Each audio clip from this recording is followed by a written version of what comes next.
صاحبہ نے جو آج بات کی ہے انہوں نے کہا کہ جناب باجوہ نے اعتراف کیا کہ خان کو لانا بلنڈر تھا. تو آپ کے علم میں ایسا کوئی اعتراف ہے کہ جنرل باجوہ صاحب نے کیا ہو؟ اور اگر کیا ہے تو مریم صاحبہ دوسری طرف کہتی ہیں کہ اب خان کو یہاں سے اٹھا کے سیاست سے باہر کرنا ہوگا اس بلنڈر کا خاتمہ کرنے کے لیے، یعنی یہ کافی نہیں ہوگا.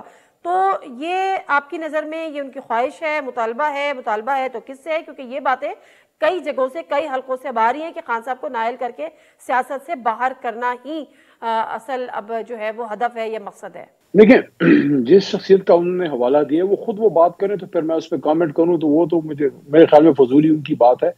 جہاں تک ان کی خواہش کا تو تعلق ہے تردید بھی کر دینا وہ پھر دوسری طرف یا پھر وہ کر دیں. مجھے جب ادھر سے بات آئے گی اس کا ہم جواب دے دیں گے. اب ان کی ایک بات آئی ہے، دیکھیں ان کی خواہش ہے، فرمائش ہے، ان کے مطالبات ہیں کس سے ہیں وہ کلیئر بات ہے، کس سے بات کر رہی ہیں وہ سب کو اس کا آئیڈیا ہے.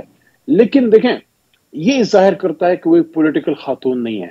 اب یہ کہنا کہ اس کو باہر کرو، یہ کوئی آپ کا فرمائشی پروگرام، یہ کوئی آپ کے جو ہے دادا حضور نے جو ہے ان کو تحفے میں پاکستان ملا تھا؟ یہ لاکھوں کروڑوں لوگوں کی قربانی سے پاکستان بنا ہے. اور دوسری بات یہ ہے کہ میں اس بات کا سرے سے قائل نہیں ہوں کہ زرداری صاحب یا نواز شریف صاحب یا عمران خان صاحب یا کسی بھی الف بے جیم کو کوئی مائنس کرے، فلانا کرے. کسی کی ضرورت ہے؟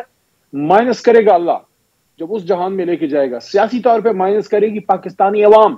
کسی کو یہ حق حاصل نہیں ہے. اور اس طرح کی باتیں کر کے مریم صاحبہ جو ہے اس بات کو تقویت دے رہی ہیں جو عمران خان صاحب ایف آئی آر کرانا چاہ رہے تھے. کیا یہ لوگ چاہتے ہیں کہ عمران خان صاحب کو پہلی بار تو گولیاں لگی ہیں، کچھ اور کرنا چاہتے ہیں؟ کیا کرنا چاہتے ہیں؟ کیونکہ ان کی زندگی اللہ تعالیٰ نے بچائی ہے. یہ ملک پہلے ہی 2-3 وزراء اعظم کی قربانی دے چکی ہے. اس وقت میری درخواست ہوگی پاکستان کے تمام لوگوں سے، ذمہ دار لوگوں سے بھی، پاکستان کو اکھاڑا مزید نہ بننے دیا جائے. اس کو ایک سیاسی کھیل کو سیاسی رہنے دیں اور سیاستدانوں کو سیاسی میدان میں ہی کھیلنے دیں اور عوام کو فیصلہ کرنے دیں. یہ باتیں کسی کی فرمائش کوئی کھیلنے کو چاند مانگے، جس نے کسی کو بھی مائنس کیا، میں کسی مائنس کے حق میں نہیں ہوں. مائنس کا حق عوام کو ہے، وہ آئیں پرچی ڈالیں، ووٹ ڈالیں، عوام ہمیں مائنس کرے میں قبول ہے.